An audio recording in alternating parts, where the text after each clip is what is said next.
It's different, you know. Well, because everybody watches after everybody else, you know, yeah. watches everybody's back, you know. That's what I was just going to ask and that. You help, everybody helps out with the younger group, you know. We are, not just one person helps, we all do it, you know, teach them, you know. How was it, because you said earlier that you had to take the dead and put them in body bags. How did some of the younger, well, I was going to say, how did some of the younger men handle that? But you were young. You were 19, 20 years old, so you were young. You know, how could you handle something like that? You know, before the battle, you're all hyped up for that. You're looking and you're looking up and you're looking down. You're looking for the enemy. So your adrenaline's going. During the battle, your adrenaline's going again. But after the battle, the aftermath of it all, then you're seeing what that's when it's hard. That's when it's hard, especially if you went a few days, you know, a week or so. You go back and pick up some of them, they'd be bloated and maggots in them and everything. It just kind of tear you apart. Just the awful stink from it and everything, you know. You know, and then you'd have to pry their guns out of their hands and things like that, you know, because the rigor mortis would be set in, you know. And it's your friend that's laying there, and it's just, you just don't know, you know, you don't say much, you know, you're pretty quiet about it, yeah. You just do it because that's your job. That's your job, right. And the other thing is if it had happened to you, you'd want the respect of your, you know, fellow soldiers with your body too. So I imagine you, in the back of your mind, you're trying to be respectful too, even though there's a horror to see the dead bodies. And but you lost like about four people in your squad. What about the others? Were they sick? Were they injured? What happened to them? Oh, some got sick, some got injured, you know. They were medevac back to the hospitals. And I don't know if you want to know when I come back yet or not, you know. Well, I wait a little bit for that. Well, I'm just trying to see what else we can talk about with Vietnam, because you were in infantry, you were, you know, going through the jungle, and I'd like our viewers to really get the feel of what you were experiencing with, you know, constant rain. Your clothes are tattered, and tattered because of the jungle element. You're being vigilant with your equipment, because your equipment's keeping you alive. Right. So well, there was a lot of hardships. I remember one time we went on a patrol, and there was a lot of enemy around, so we had to be quiet, and we were going through a bunch of jungle underbrush, but we got in a bunch of fire ants fell on us. And boy, did they hurt when they bite, you know. I said, nobody yelled though. Nobody said one word, that's about it, you know. It's just... I've heard about fire ants. Now, are they like regular black ants? I mean, what do they look like? They're kind of like a red ant, big red ant kind of. They are a red ant. Yeah, kind of brownish red. And they get all you, they could bite good. So they must have a poison, and you know. Oh, great.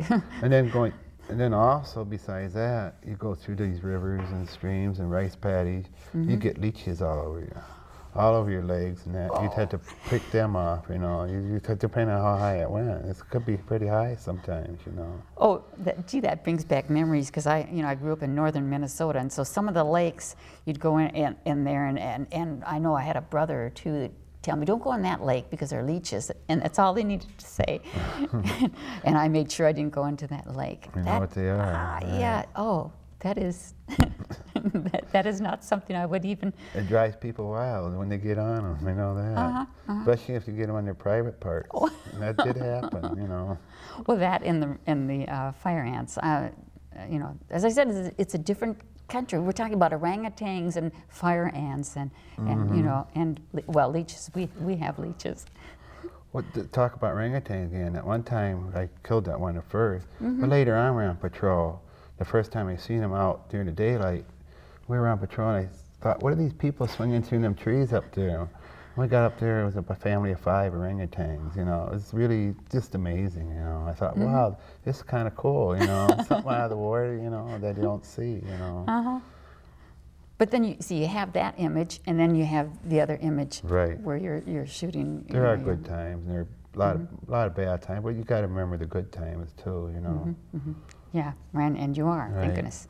Now, I know that you were in Vietnam for only 6 months. I say only, and believe me, I'm sorry if I make it sound like that, because 6 months is a long time. But a usual tour would be 10 months or a 12 year. 12 months, right.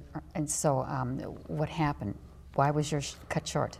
Well, I was up in October, yes. In December, one morning I got up, I could hardly walk, you know. I was having trouble, and one morning I couldn't even get up.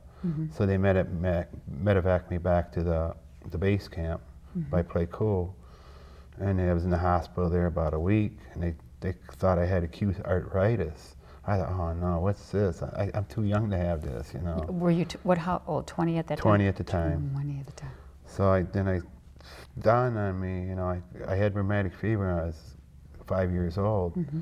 I told my doctor that I think these are the symptoms I had. So he sent back for my EKG records and compared the ones, they took ones over there, and here it was, I turned out I had rheumatic fever. But I was in the hospital there probably about 3 weeks or 4 weeks. In Pleiku, Vietnam. In Pleiku, okay. And then from there, they took me out to Cam Ranh Bay, and I left Cam Ranh Bay. I was in the hospital down there for a while. And then from there, I went to Tachikawa, Japan, in the hospital. And I was in the hospital there probably almost a month. They told me I probably would get a medical discharge from there. Well, I didn't get a medical discharge. From there, they sent me to Korea. And I spent 7 months in Korea. And what did you do in those 7 months? I didn't do the infantry in Korea. They put me at a 121st Evac Medical Hospital. And I became a mail clerk there, which was good duty. Why was it good? Oh, because everybody has to get their mail, and everybody treats you so good. The officers all the way down to EM. You go to the kitchen, the mess hall, you get in, you get a pie, anything you want. You go up to the officers, tell them you need something, you get it done right away, you know. And, you know, they want their mail. And then I also had to take, we had patients from up in the DMZ zone, which I never realized at that time. They got combat pay up there. That was in 1968 when I went in January when I went there. And so I had to take money orders for them to send their money home and that. And finally when I got there, I did get paid. And about 7 months later, so I had a pretty good chunk of money, so I sent that home to put it in the bank. That was wise. Right, so I had a savings. But it was great duty, you know. And I was there for 7 months. And then you came back to the States? Yeah, I came back to Fort Irwin, Fort Riley, Kansas. Fort Riley, Kansas. It was Irwin Army Hospital that I went to there. Well, first I went to replacement center. They're going to put me back in infantry. I thought, oh, I don't want to do that. I had enough of that, you know. So then my first sergeant over in Korea told me, see the first sergeant at Irwin Army Hospital. So I went over and talked to him. And he said, yeah, we could use you, you know. We want you. He took me up to company commander. So I called over to the replacement center and had my orders cut to go to Irwin Army Hospital, which I finished up as a mail clerk. It was good duty, and it was the same, like, you get anything you want, everybody do everything for you, you know. And, finally you got something. And it was just great, you know. When were you finished then with your service? I got out February 7th, 1969. I went in February 9th, 1967. So. Your 2 years were up. And you, where were you discharged? Because you had rheumatic fever, did you have to go back for a physical or something? When I was getting out, they wanted me to go to Des Moines to the VA hospital and get evaluated, which I did. And I had enough for service, 2 years. I wanted to get out and get back, get home with my home life, you know. So I didn't go. You didn't go. No.